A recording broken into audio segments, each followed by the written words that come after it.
Buen día. Esta unidad toca el problema de reducción de dimensión.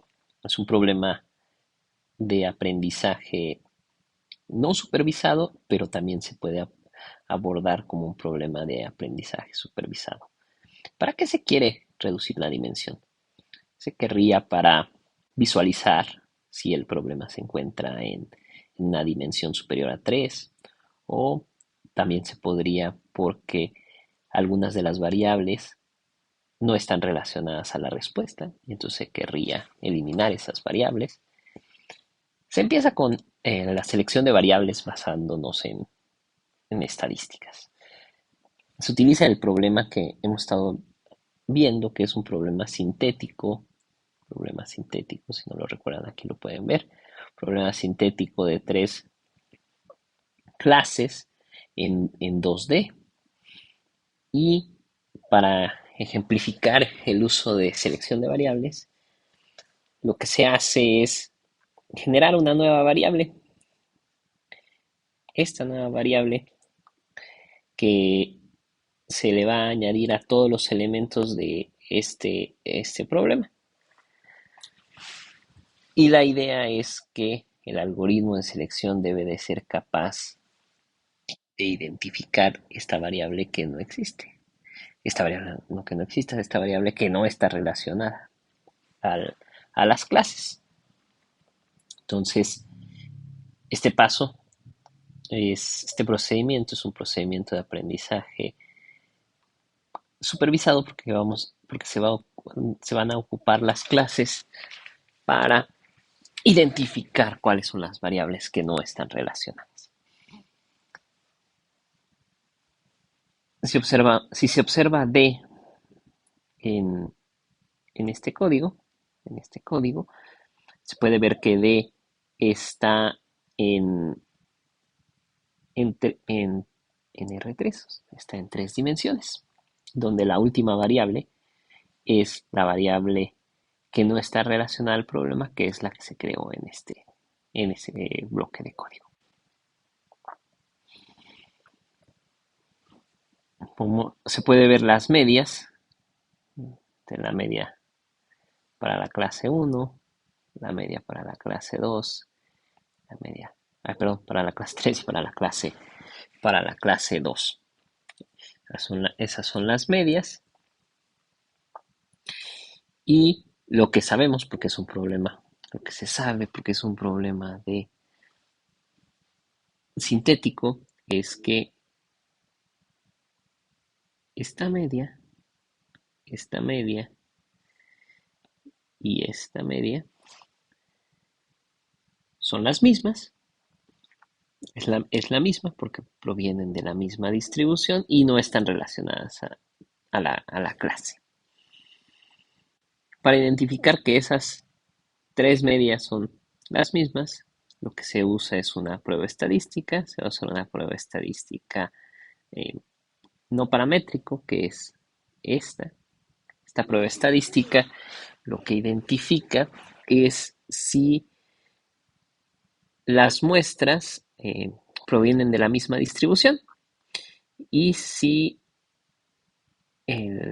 bueno, ese es ¿cómo se llama? La hipótesis nula es que provengan de la misma distribución. Entonces, con este código se realiza la prueba,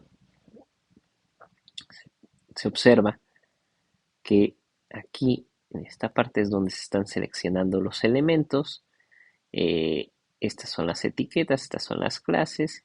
Entonces ahí se están seleccionando los elementos de cada clase. Se calcula la prueba. Bueno, y además es una prueba que es por cada dimensión. Entonces aquí for está iterando por cada una de las dimensiones. Y se va a tener 3 valores de tres estadísticas, que son estos 3 estadísticas. Y permítanme describir qué es lo que está diciendo. El primer 0 corresponde al valor P de la primera variable. Como es 0, entonces lo que se puede hacer es, se tiene evidencia para rechazar la hipótesis nula. que quiere decir que las muestras vienen de diferentes distribuciones. La segunda variable, el segundo elemento también es cero, ese es el valor P. Entonces también se puede rechazar la hipótesis nula. Y el tercer elemento es .59, muy lejano de un .005, un .01, para poderlo rechazar. Y lo que indica que no se puede rechazar la hipótesis nula, quiere decir que esa variable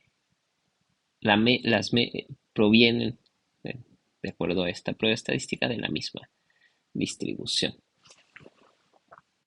Y lo que se haría, bueno, sería quedarnos con solamente, lo que se haría sería quedarse con solamente esas dos variables, las primeras dos variables, que era lo que andaba, lo que se estaba buscando.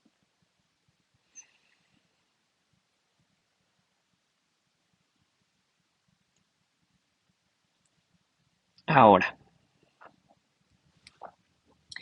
esto, esto de usar la, una prueba estadística se puede utilizar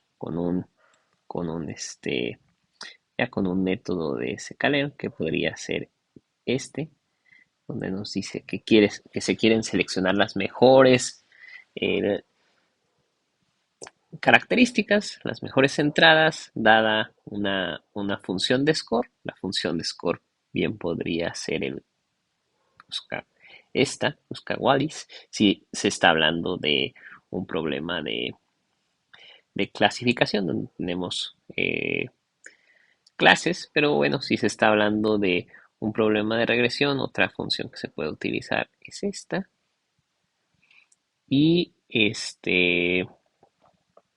en este ejemplo, este es un problema de regresión donde se le dice a este algoritmo que seleccione las 9 características más importantes de acuerdo a esta función de score que es este. Antes de continuar hablando sobre cómo seleccionar variables, cómo reducir la dimensión, quiero platicar un poco sobre el conjunto de validación y la validación cruzada. Recordemos que en aprendizaje supervisado necesitamos un conjunto de entrenamiento y un conjunto de prueba, T y G. Ahora, existen ocasiones donde el algoritmo tiene hiperparámetros, parámetros que cambian la forma que cambian la estructura del algoritmo. Por ejemplo, en árboles de decisión, un hiperparámetro podría ser la profundidad del árbol, cuándo hacer la cruza, el tipo de función para hacer el corte. Entonces, si se quieren optimizar esos hiperparámetros, lo que se recomienda es optimizarlos viendo un conjunto de validación, midiendo el rendimiento de ese algoritmo en un conjunto de validación. Si se tienen muchos hiperparámetros, es muy, muy importante tener ese conjunto de validación para los optimizar de la mejor manera. La característica de ese conjunto de validación es esta, que el conjunto de prueba, de validación de prueba, de validación, de entrenamiento, de validación y de prueba es el vacío, y la unión de esos tres conjuntos es el conjunto de dos, son todos los datos que se tienen. Se hace el ejemplo de cómo generar un conjunto de validación. Lo primero es que se genera un conjunto de prueba y después del conjunto de prueba se vuelve a dividir y ahora se divide en un conjunto de validación. Y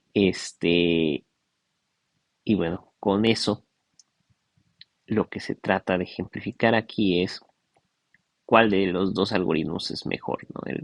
Tenemos un gaussiano y un gaussiano ingenuo, y se quiere ver cuál de los dos es mejor. Ahora, cuando se tienen muy poquitos datos, es muy recomendable no nada más generar un conjunto de validación, sino hacer una técnica que permita predecir en todos los datos o utilizar la mayor parte no es la mayor parte, todos los datos del conjunto de entrenamiento para hacer esta optimización de hiperparámetros. Y entonces se usa lo que se conoce como K-fold cross validation o K iteraciones de validación cruzada. Y esta metodología es más o menos simple. Imagínense que tenemos un conjunto. Ese conjunto lo dividimos en conjunto de entrenamiento, lo dividimos en 5 cachos igualitos. Entonces tenemos el primer subconjunto, el segundo, tercero, el cuarto y el quinto. Y entonces lo que se va a realizar es que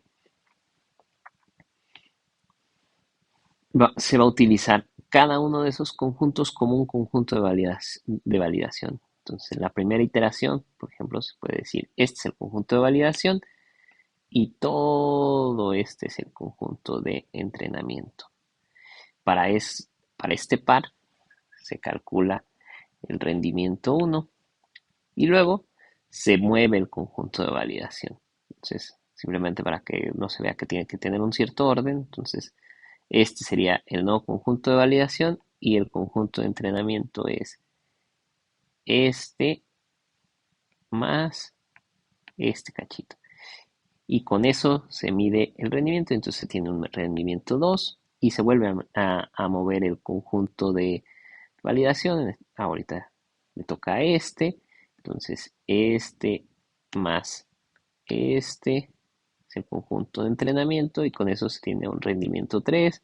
Luego se mueve otra vez el conjunto de validación. Entonces el conjunto de entrenamiento es todos los cachitos que no son validación y con eso se tiene un rendimiento 4 y luego se tiene un rendimiento 5 moviendo el conjunto de validación al último cachito que no se ha tocado y entonces el conjunto de entrenamiento es esto más todo esto. Se puede observar que todos los cachitos participaron, ¿no? Este es el cachito que está 1, luego aquí está el cachito 2, cachito 3, 4 y 5. Entonces se puede ver que todas las partes de esta división participaron en algún momento en ser datos de validación. Con esos se calcularon 5 rendimientos y entonces se puede hacer alguna estadística con esos 5 rendimientos. Así es como funciona validación cruzada y se platica sobre validación cruzada y bueno, K-fold cross validation porque se va a explicar dos procedimientos que es la selección hacia adelante y la selección hacia atrás. La selección hacia adelante es cuando tenemos una entrada. Entonces tenemos esa entrada y esa entrada se puede ver como x1, x2, la primera variable, segunda variable, hasta la variable d. Entonces validación, selección hacia adelante, lo que nos va a decir es de x1, x2, x3 hasta xd, cuál de todas ellas es la variable que mejor modela nuestros datos, lo que mejor modela los datos. Y para saber cuál de todas ellas es la que mejor modela los datos, lo que se hace es, se hace un proceso iterativo donde primero selecciona la variable x1. Con esa variable x1 se mide el rendimiento y entonces vamos a tener el rendimiento de la variable 1. Pero el rendimiento de la variable 1 se mide utilizando K-folds. Luego se mide el rendimiento de la variable 2 y también se utiliza K-folds y así hasta la variable d. Así hasta la variable d. Supongamos que la variable x2 es la que mejor rendimiento en K-folds se tuvo y entonces ahora se vuelve a hacer lo mismo, pero ahora se va a generar otra, se va a generar otro problema donde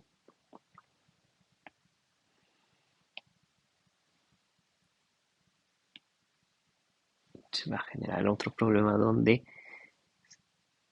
ya sabemos que x2 es la primera. Entonces, lo que sigue es decir que se va a modelar utilizando a... Debería ponerle otro color a x2.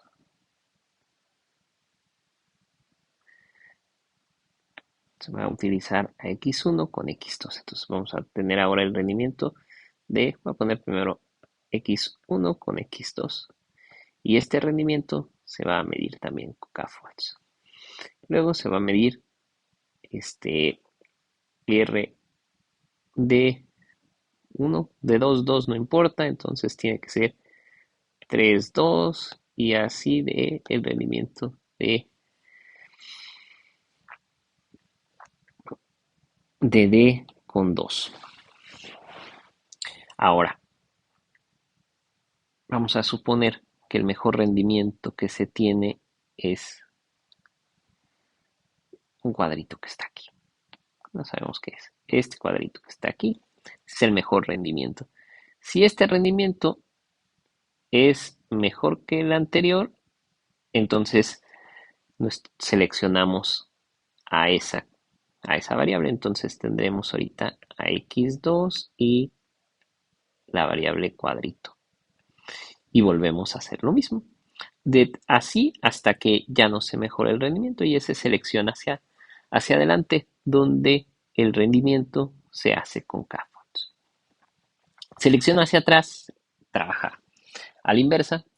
Primero se tiene el modelo con todas las variables y se va eliminando una variable a la vez. Aquí se explica el algoritmo de selección hacia adelante.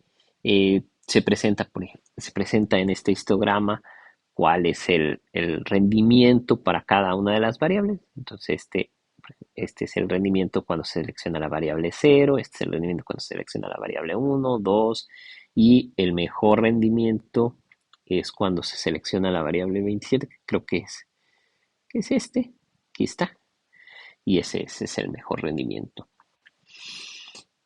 En ese calendario está implementado esto, selecciona hacia adelante y hacia atrás, se llama Sequential Feature Selection, y bueno, hay que decirle el algoritmo que queremos seleccionar, la función de score y los kfolts, que era lo que les mencionaba, y bueno, con ese por default es selección hacia adelante y si quiere uno hacer selección hacia atrás se usa ese parámetro. Llegamos al final de esta unidad de reducción de dimensión presentando un algoritmo de reducción de dimensión, pero es de aprendizaje no supervisado, que es análisis de componentes principales. Y bueno, la idea de análisis de componentes principales es encontrar una transformación donde se maximice la varianza y esta transformación la vamos a utilizar, se utilizará continuamente, pero con fines de visualización, porque se puede, por ejemplo, decir que solamente se quieren dos componentes, y entonces si se quieren solamente dos componentes, pues uno puede graficar eso en 2D. Aquí está el ejemplo del conjunto de el iris. Recordemos que el conjunto del iris está en varias dimensiones, no sé si en 4 dimensiones, entonces aquí se seleccionan 2 dimensiones, entonces esta es la primera dimensión de PSA, vemos, ¿no? Y esta es la segunda dimensión de PSA, y cada uno de los puntitos que se están viendo son puntos del conjunto del iris. Y aquí vemos algo que esta no tenía no tenía el fin, este ejemplo no tenía el fin de explicar esto, pero ya que lo estamos viendo conjunto del iris es problema donde donde una de las clases es linealmente separable. Y bueno, ahí estoy poniendo la línea para decir cuál es linealmente separable. Y luego, bueno, por aquí podemos ver que en esta transformación, aquí hay como unas clasitas que se mezclan, ¿no? Pero esta sí, solamente es una transformación y los algoritmos de clasificación no necesariamente están trabajando en este espacio, sino están trabajando en el espacio original. Pero esta visualización nos ayuda a entender algunos de los problemas. Con esto se llega al final de esta unidad.